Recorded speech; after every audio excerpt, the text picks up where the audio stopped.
dans le prochain épisode de Demain nous appartient. Tandis que Victoire se rapproche de Dimitri, Damien met l'ambiance au Spoon. Dans le même temps, François démasque Apollon. Attention, les paragraphes qui suivent contiennent des spoilers sur l'épisode de Demain nous appartient diffusé demain soir sur TF1. Si vous ne voulez rien savoir, ne lisez pas ce qui suit.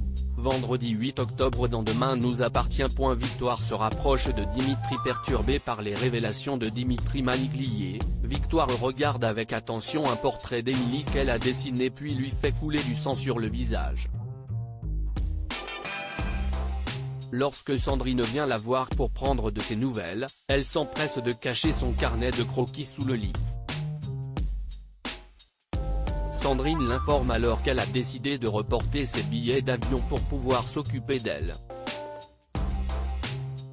Après s'être réjouie de cette nouvelle, Victoire confie à sa mère qu'elle a du mal à supporter Georges qu'elle trouve particulièrement étouffant en ce moment. De son côté, Georges a installé un traceur GPS dans le téléphone portable de sa compagne afin de pouvoir la localiser si elle venait à disparaître à nouveau. Au moment où il montre le fonctionnement de l'application à sa mère, le policier remarque que Victoire est dans le quartier des Quais alors qu'elle était censée rester aux alentours de chez eux. En effet, Victoire est avec Dimitri. Quand ce dernier lui demande pourquoi elle s'intéresse autant à Émilie, le docteur Lazari lui apprend qu'il y a de fortes chances pour qu'elle porte son cœur. En apprenant la mort d'Émilie, Dimitri est complètement bouleversé et remarque de nombreuses similitudes entre les deux jeunes femmes. De son côté, Victoire lui révèle qu'elle a des souvenirs de la défunte. Dans un moment plein d'émotions, Victoire et Dimitri sont sur le point de s'embrasser quand Georges débarque. Bien qu'elle soit furieuse qu'il l'ait suivi, Victoire lui présente Dimitri en précisant que c'est grâce à lui qu'elle a pu obtenir le nom de sa donneuse. Tandis que Georges lui rappelle qu'elle met sa santé en danger, Victoire, qui en a marre qu'on lui dise quoi faire, éprouve quant à elle le besoin vital de comprendre ce qui lui arrive. Par la suite, elle rejoint Roxane et Sarah qui lui rapportent qu'Émilie Chaptal, une SDF, a perdu la vie renversée par une voiture près de Montpellier la veille de sa transplantation. Désormais, il ne fait désormais plus aucun doute que le cœur qui bat dans la poitrine de Victoire est bien celui d'Émilie.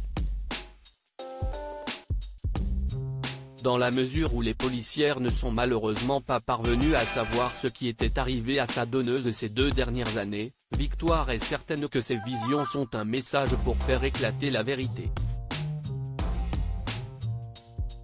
Non loin de là, Georges rencontre William. Jugeant sa compagne particulièrement étrange ces derniers temps, il craint qu'elle ne s'épuise dans ses délires.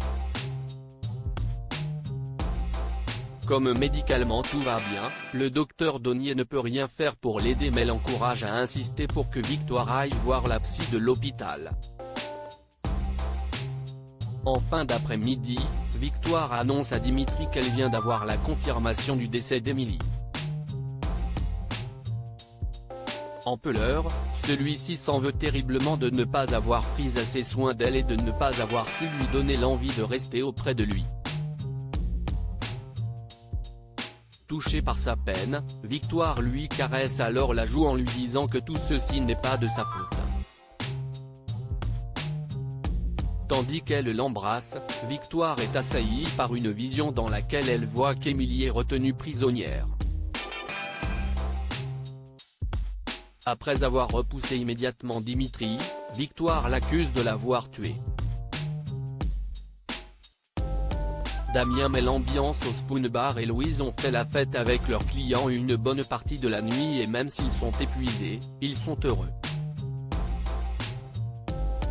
Ayant fait leur meilleur chiffre d'affaires depuis la réouverture du Spoon, ils envisagent d'organiser des soirées after-work pour attirer une clientèle plus huppée.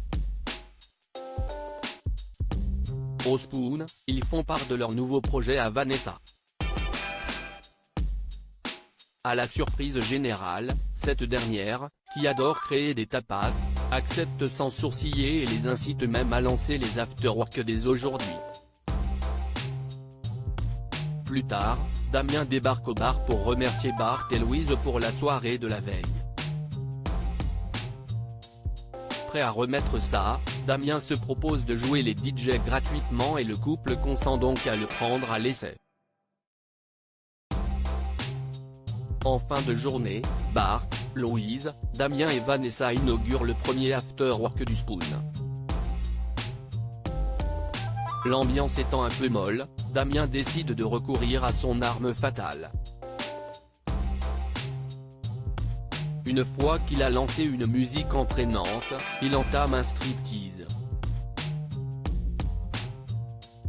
Pari réussi. Tous les clients sont ravis et se mettent à danser.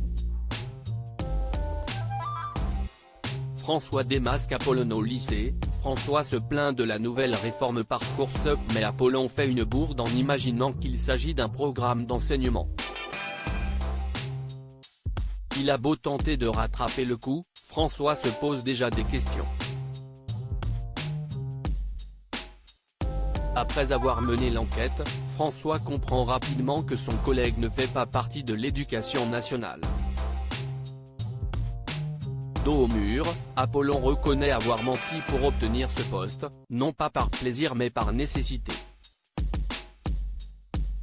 Plus tard, François assiste au cours d'Apollon derrière la porte et écoute avec attention Lizzie chanter avec son professeur.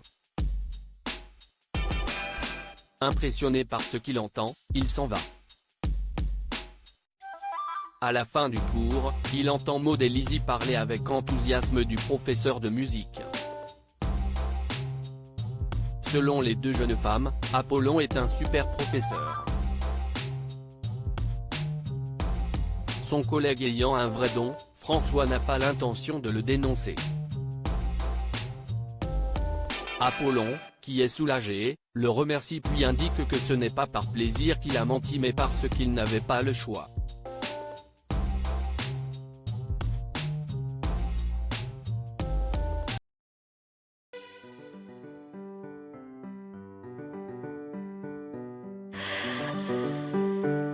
나